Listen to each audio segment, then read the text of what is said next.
Explain this office. It is table and it is computer. Explain this office. This is computer, this is tab. यही तो वजह है कि interview पास ही नहीं होती, क्योंकि आप जो बता रहे हो वो ठीक है ही नहीं, तो आपको वो किस तरह रिकमेंड कर देगा। तो सही क्या है और कैसे हमने बताना है, एक्सप्लेनेशन आप ऑफिस किस तरह कर देना है, क्योंकि आपको बताया कि ये जगह एक्सप्लेन करो तो आपने इसके लिए क्या कर देना है। सो इसी वीडियो में आपको बताऊंगा। So let's get started. एक बात आपको बिल्कुल क्लियर होना चाहिए कि जो हम प्रेजेंट सब चीज़ की बात करें, जो चीज़ हमारे यहाँ मौजूद होते हैं, जो चीज़ आपके सामने होती है, तो उसके लिए आपके अपने दिस दैट इस्तेमाल बिल्कुल नहीं करना, ना आपने इट इस्तेमाल कर देना है। इंस्टेड आपने कह देना है देयर। तो आप देयर को इस्तेमाल कर लो। देयर के बाद आप इज या आर लगा लो, मतलब चीज़ को देखो कि अगर वो एक है तो इज लगा लो, अगर वो ज़्यादा है तो आर लगा लो। तो आपने देयर के बाद इज आर को लगा दे। अब लोग ज़्यादातर पूछते हैं कि सर ये देयर को हम क्यों लगा दें, देयर का तो जेन्युइनली मतलब है वहाँ।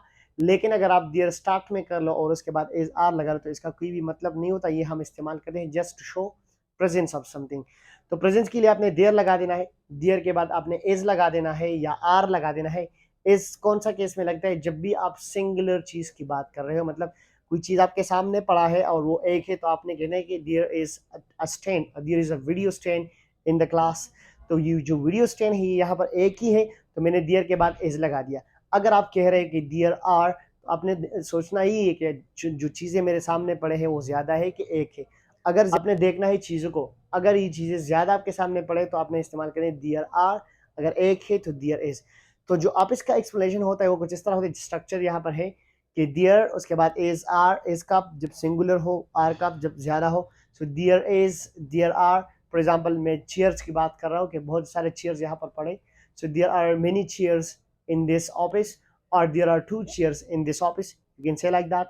जो स्ट्रक्चर है, तो उस इज आर के बाद आपने नाउन लगा देना है और उसके बाद प्लेस जरूर मेंशन करना है, because you are talking about a place.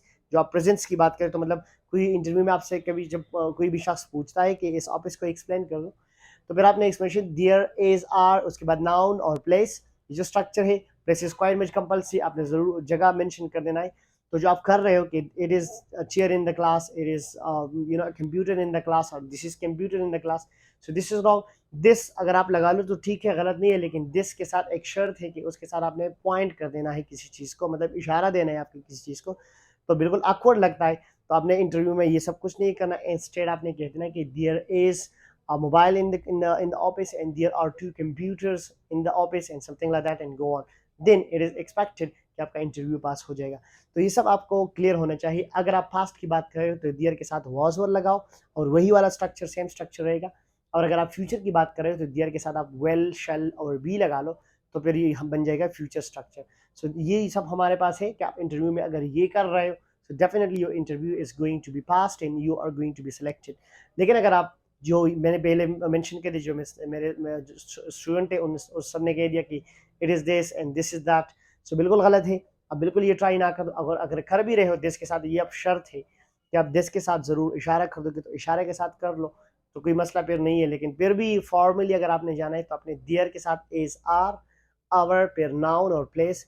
तो ये आपकी बन जाएगी explanation of a class, explanation of a place, explanation of an office, presentation of an office, and everything will be clear there. Hope so this video will be helpful for you. If you're new to this video, don't forget to subscribe the channel, press the bell icon in order to get notification about the new video. Till then, take care of yourself.